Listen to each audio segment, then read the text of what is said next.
Imagine this, a quiet suburban neighborhood where the American dream hides a nightmare. Your family builds a secret bunker beneath your backyard for ultimate protection. But one nosy HOA drone buzzes in, uncovering everything. What happens when the Karen Queen of the cul-de-sac declares war on your hidden fortress? Stick around because this story of surveillance, sabotage, and suburban showdown will leave you questioning every shadow in your own yard. You won't believe how it ends. Hey everyone. Welcome back to the channel where we expose the wildest HOA horrors and Karen chaos that keep us all up at night. If you're new here, smash that subscribe button and hit the bell so you never miss a tale of property pandemonium. And if you've got your own nightmare neighbor story, drop it in the comments below. We might feature it next. Alright, let's dive into this drone disaster that's got the whole block buzzing.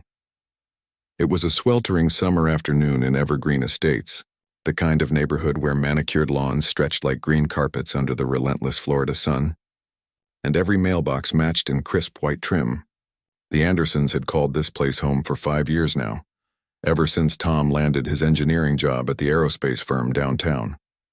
Tom was the practical one, with calloused hands from tinkering in the garage and a mind always 3 steps ahead, sketching blueprints for gadgets that could one day save lives. His wife Laura balanced him out with her quiet determination. She ran a small online boutique selling handmade candles scented like forgotten summers, her fingers forever dusted in wax and spice. Their 2 kids, 12-year-old Mia with her wild curls and endless curiosity, and 9-year-old Jake, who collected rocks like they were treasures from another world, filled the house with laughter that echoed off the vaulted ceilings. But beneath that picture-perfect facade, the Andersons harbored a secret that could shatter their serene existence. A hidden bunker buried deep under their backyard. A fortress of steel and concrete designed for the end of the world as they knew it. The idea had started innocently enough. Born from Tom's late-night scrolls through news feeds filled with wildfires raging out west, floods swallowing coastal towns, and whispers of global tensions that made the hair on the back of his neck stand up. "We need a plan B," he'd said one evening over dinner, his fork pausing mid-air as the kids chattered about school projects. Laura had nodded, her eyes reflecting the flicker of the candle on the table, not because she believed the apocalypse was imminent, but because she trusted Tom's instincts like she trusted the rhythm of her own breath. They weren't preppers in the tinfoil hat sense, no stockpiles of canned beans or camo gear cluttering the attic. This was pragmatic, a family insurance policy disguised as a weekend DIY project. Over months they dug in secrecy, renting a mini excavator under the guise of installing a backyard pond that never materialized. The hole yawned like a grave under the cover of moonless nights, soil piled in the far corner of the yard and redistributed bit by bit into the community compost bins to avoid suspicion. Neighbors waved from their decks, complimenting the landscaping refresh, oblivious to the rebar skeletons sinking into the earth. By the time the bunker took shape, it was a marvel of Tom's ingenuity. 12 feet underground, reinforced walls lined with waterproof membranes, an air filtration system jury-rigged from HVAC parts he'd salvaged, and solar panels camouflaged as garden trellises feeding a battery bank that hummed softly in the dark. Inside, shelves awaited essentials, non-perishables sourced from bulk stores, a water purifier humming like a faithful companion, medical kits stocked with bandages and antibiotics, even a small hydroponic setup for growing greens in the gloom. Mia had painted murals on the walls, whimsical scenes of starry skies and blooming meadows to chase away the claustrophobia, while Jake insisted on a corner for his rock collection, dubbing it the geological vault. Laura added touches of home, woven blankets, a battery-powered lantern that cast golden glows, and a stack of board games sealed in airtight bins. It wasn't fear that drove them, it was foresight. A quiet rebellion against the fragility of it all.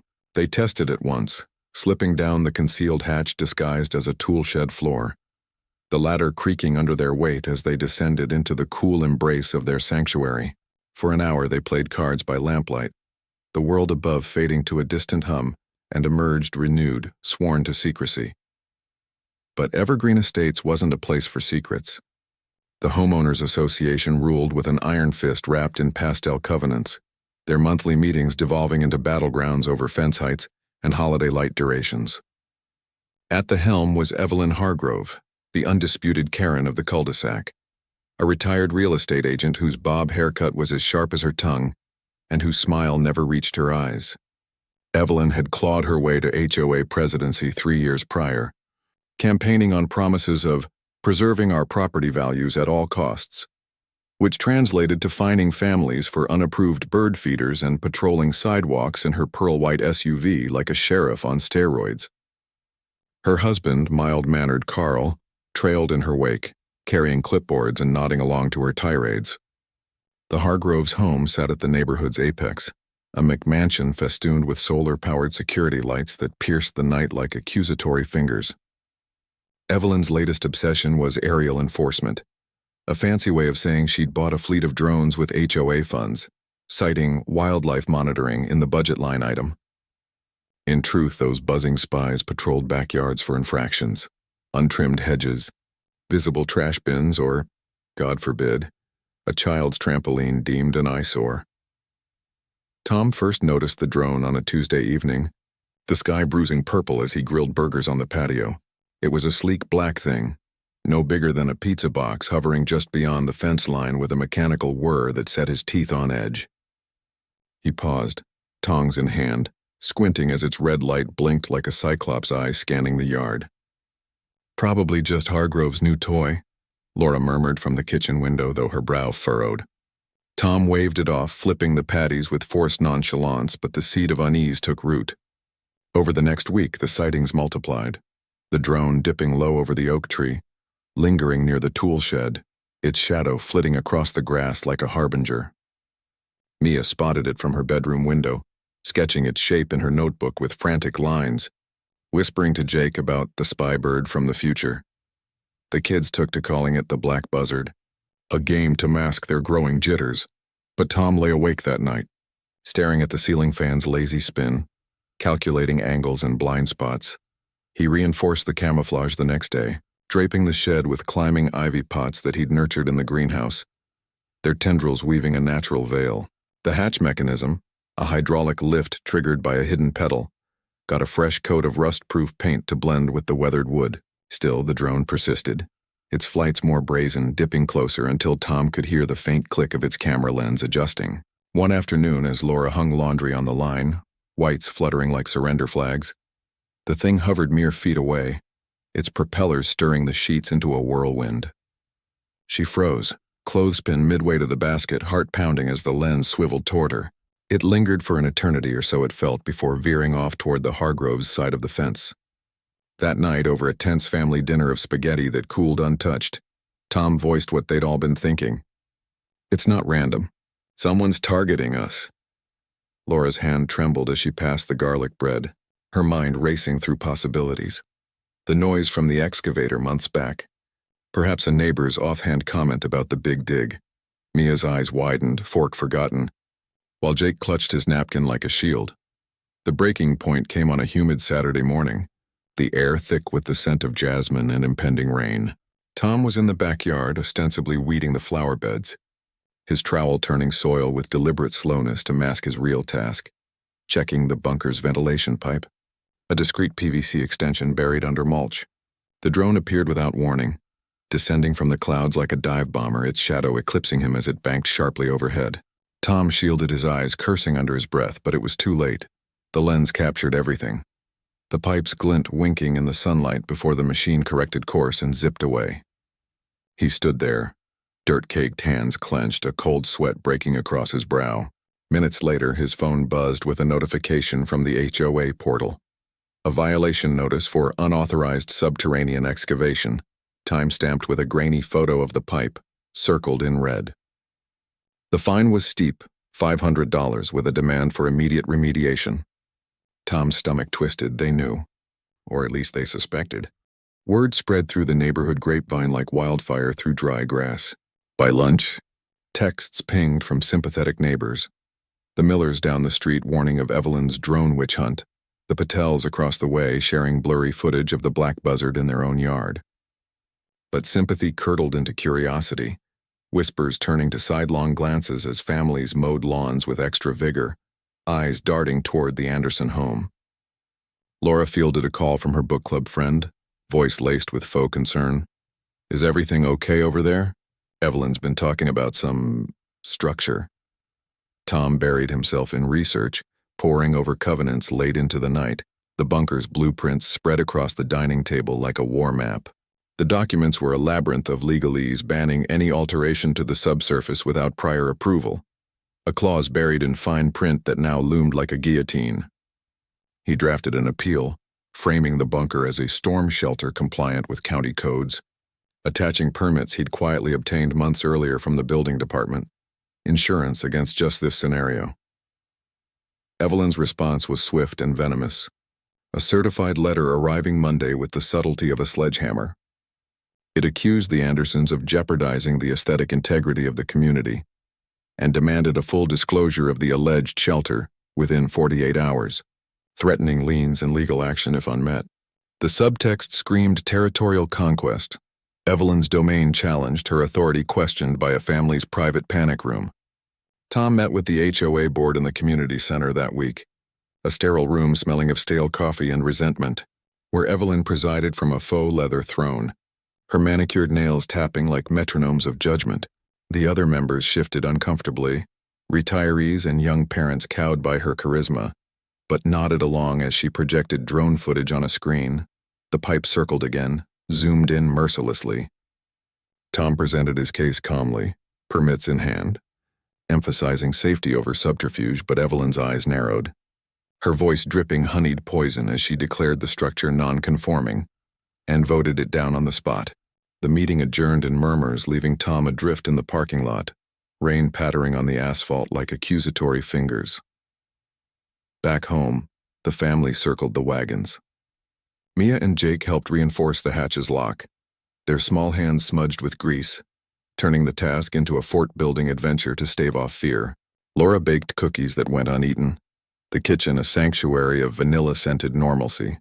But the drone flights intensified, a daily ritual now circling the yard at dawn and dusk. Its were a psychological siege. One evening, as twilight bled into night, Tom watched from the upstairs window, binoculars pressed to the glass, and swore he saw Evelyn on her deck, remote in hand, directing the beast with a triumphant smirk. The violation notices piled up, fines for obstructed views, excessive foliage, each a nick in their resolve. Neighbors distanced themselves, invitations to barbecues drying up, the block's social fabric fraying around the Andersons' isolation.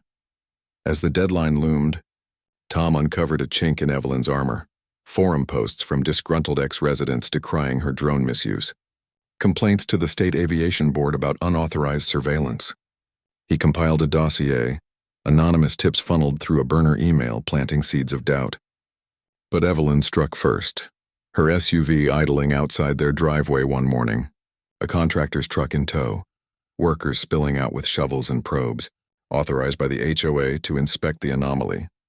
Tom blocked the gate with his truck, engine rumbling in defiance as Laura called the sheriff's non-emergency line, voice steady despite the quake in her chest. The standoff stretched taut, neighbors peeking from curtains, the air electric with unspoken bets on who would blink.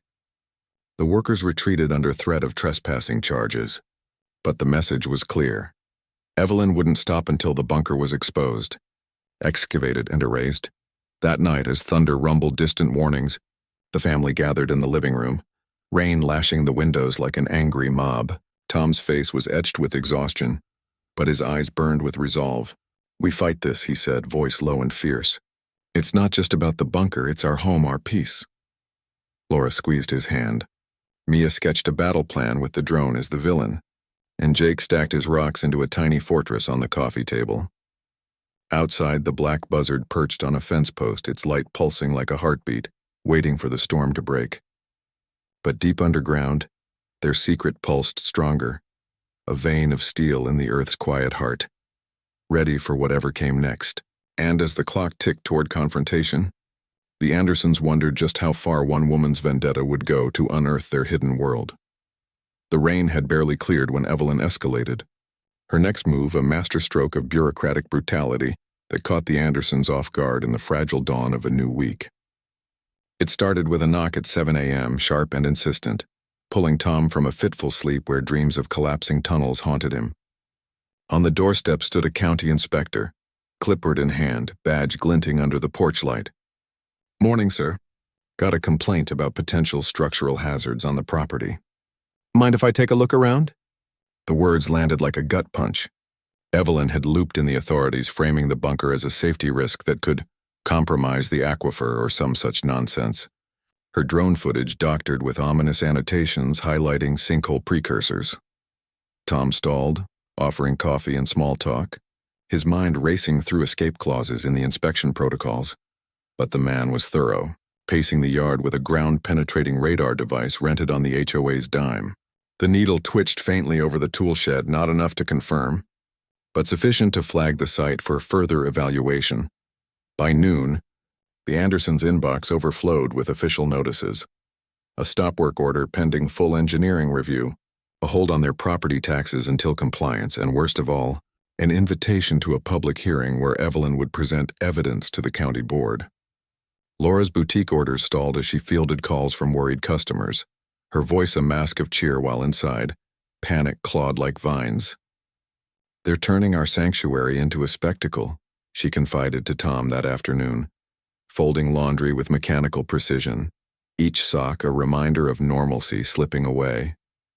The kids sensed the shift, Mia burying herself in books about underground cities, Jake's rock hunts veering toward the backyard's edges, probing for weak spots in the invisible war. Tom dove deeper into countermeasures, installing motion sensor floodlights around the perimeter and a white noise generator to mask any subterranean hums. But the psychological toll mounted, sleep fractured by the drone's nocturnal patrols, its silhouette a specter against the moon. Evelyn, emboldened, launched a charm offensive laced with barbs. She hosted an emergency neighborhood safety seminar in her cavernous living room, crystal punch bowl sweating condensation as attendees nibbled cheese platters and absorbed her slideshow of blurred images. The bunker's pipe circled in yellow, labeled unpermitted peril. Whispers rippled through the crowd. The Andersons as reckless outliers, their secret a threat to sinking foundations and plummeting values. Old alliances cracked. The Patels, once allies, abstained from the vote on escalation, their eyes downcast. Tom and Laura attended, sitting ramrod straight in folding chairs.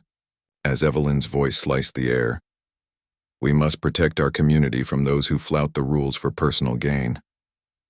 Her gaze locked on them, a predator's gleam, while Carl passed out flyers demanding signatures for a petition to excavate and assess. The room buzzed with reluctant nods, the weight of conformity crushing dissent. Refusing to yield, Tom rallied his own front. He reached out to a former colleague, an environmental lawyer with a grudge against overzealous HOAs, who pored over the covenants and spotted the loophole. The drone footage violated privacy statutes under state wiretapping laws, captured on private property without consent. Armed with this, Tom filed a counter-complaint, anonymous at first, tipping off a local news blogger who thrived on suburbia scandals. The story broke online that Friday, a pixelated headline screaming, "HOA drone drama neighbors spy on secret storm shelter." Shares exploded, comments flooding with outrage and empathy. Tales of similar harassments from viewers across the country. Suddenly, the Andersons weren't pariahs. They were poster children for the little guy versus the busybody empire. Evelyn's seminar attendance plummeted, her petition gathering dust as skeptics peeled away. But victory tasted bittersweet, laced with Evelyn's retaliation. She unleashed the full arsenal, anonymous reviews tanking Laura's boutique ratings, claims of structural noise prompting noise complaints at odd hours, even a petition to revoke the kids' playground access citing safety concerns from unstable grounds. The Black Buzzard evolved, upgraded with thermal imaging that pierced the night's veil, detecting the faint heat signature of the bunker's vents on cooler evenings. One such flight, captured on Tom's Ring camera, showed it hovering inches from the shed, props whipping leaves into frenzy, before retreating with a payload of high-res images. The next day, another fine arrived, for interfering with aerial monitoring equipment, a fabricated charge that reeked of desperation. The family adapted, turning inward for strength. They held bunker drills disguised as picnics, descending under starlit skies to recharge batteries and swap stories, the Earth's embrace a balm against the surface storm. Mia's murals gained defiant strokes, drones felled by lightning, bunkers blooming into gardens, and Jake's rocks formed barriers in his mind, unbreachable walls. Laura launched a blog, Suburban Strongholds, chronicling their saga without naming names, her words weaving vulnerability into armor, drawing a tribe of online supporters who donated to a legal fund. Tom, ever the engineer, rigged a drone jammer from scavenged parts, a low-power pulse that scrambled signals without breaking laws, buying them breaths of peace. As the public hearing dawned, gray skies mirroring the mood, the community center swelled with unexpected faces, supporters from the blog, a smattering of reporters with notepads poised, even a county official looking harried. Evelyn arrived in armor, tailored suit, pearls like talismans, flanked by her bored lackeys, projector humming with fresh slides. Tom and Laura took the podium, voices steady as they unveiled the bunker's true purpose.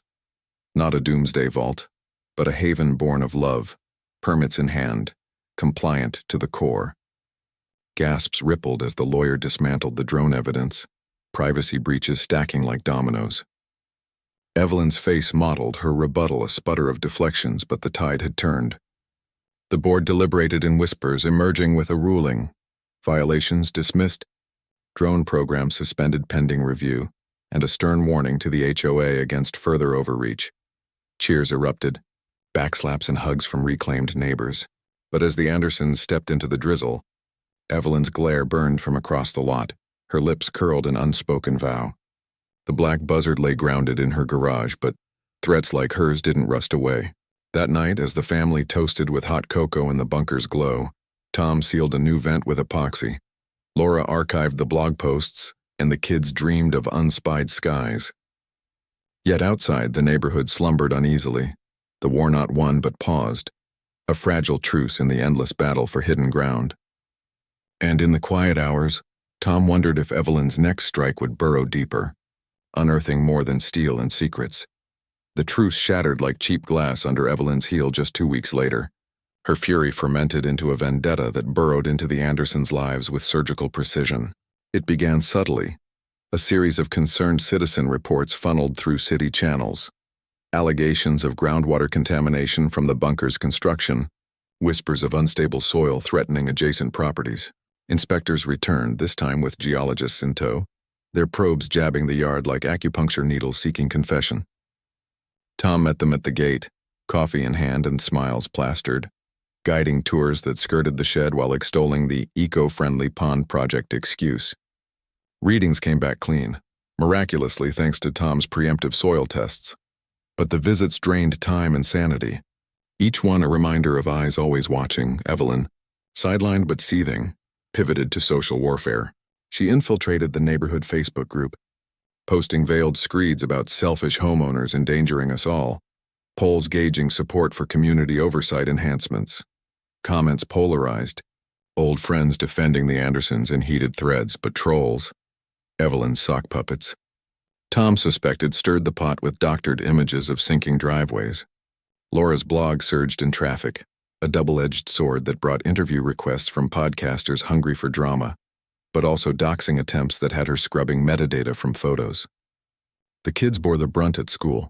Mia fielding whispers about her family's crazy basement, Jake trading rocks for recess isolation. "It's like we're the villains in our own comic," Mia sighed one evening, crayon snapping in her grip as she drew Evelyn as a dragon with propeller wings. Tom countered with alliances, hosting a backyard meetup under the guise of a block party, grills smoking with ribs and corn, laughter a deliberate weapon against the chill. Neighbors trickled in, wary at first, but the food and Tom's easy charm thawed reservations. Stories flowed, Evelyn's past fines for a widow's wildflowers, her drone crashing into a kid's birthday piñata, and by dusk, a petition circulated for HOA reform, signatures inked on napkins. Evelyn crashed the tail-end SUV screeching to a halt, her entrance a whirlwind of accusations. "This is collusion. You're all complicit in code violations." The crowd parted, murmurs turning to jeers, Carl tugging her elbow as she flailed. She retreated in a huff, but the damage was done, her isolation etched in the taillights fading down the street. Undeterred, Evelyn went nuclear, hiring a private investigator whose shadow lurked at the grocery store, tailing Tom to the hardware depot. The man was slick, mid-40s with a nondescript sedan and binoculars that caught the sun, compiling a dossier on the family's routines, Laura's boutique shipments, the kids' bus stops, even Tom's work commute. It culminated in a leaked report to the local paper, smearing the Andersons as paranoid preppers plotting against suburbia, complete with blurry drone shots and quotes from anonymous neighbors decrying the bunker as a molehill of mistrust. Circulation spiked, headlines blaring bunker bust HOA versus Hidden Haven, turning their quiet life into tabloid fodder. Reporters camped the driveway, mics thrust like spears, questions probing for scandal. Is there more to this shelter? Weapons, horde? Laura shielded the kids with umbrellas, her boutique orders plummeting under boycott calls from Evelyn's loyalists. The family fortified, quite literally.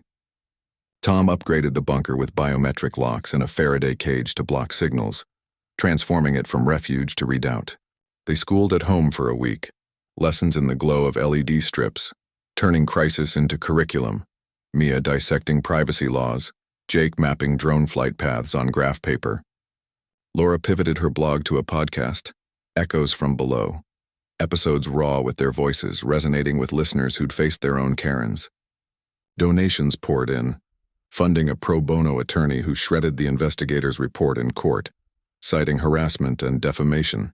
The judge, a no-nonsense woman with a scar from hurricane cleanup, slapped Evelyn with a restraining order on surveillance, her gavel echoing like vindication. But Evelyn's final gambit slithered in the dead of night, a desperate bid to end it all. Alarms blared at 2 a.m., Tom's new system shrieking as motion sensors tripped near the shed. He bolted outside, flashlight cutting the dark. Laura, close behind with a baseball bat gripped white-knuckled. There, under the shed's eaves, crouched a figure in black. Carl, Evelyn's hapless husband, drill in hand, whining against the lock like a burglar in a bad movie. The tool clattered as he startled, scrambling back with wide eyes. She made me. Said it was just to check the foundation. He stammered, face crumpling under the beam. Tom restrained him gently, calling the sheriff while Laura filmed the confession. The drone jammer pulsing faintly in the background. Dawn brought arrests, trespassing for Carl, conspiracy charges looming for Evelyn as evidence piled, emails plotting the break-in, drone logs time-stamped to her IP. The HOA dissolved in scandal, an interim board vowing transparency, neighbors rallying with casseroles and apologies. The paper ran retractions, the blog morphed into a book deal, and the bunker, it stayed sealed, a testament not to fear but to family forged in fire. As leaves turned gold that fall, the Andersons hosted a real block party. No shadows lurking, the sky clear of buzzards. Tom grilled with ease, Laura laughed freely. Mia and Jake chased fireflies into twilight. Evergreen Estates breathed easier, secret safe below, the ground solid underfoot. Yet in quiet moments Tom glanced skyward, ever vigilant, knowing some storms brew unseen, waiting to unearth what we've buried deepest. Whoa. Can you believe that twist with Carl in the shed? If this HOA drone nightmare had you on the edge of your seat, give this video a massive thumbs up. Share it with your neighbor who's probably dealing with their own Karen, and subscribe for more unfiltered tales of property wars and suburban survival. Hit that notification bell, we drop new stories every week. Drop a comment. What's the craziest thing your HOA's ever done? See you in the next one. Stay vigilant out there.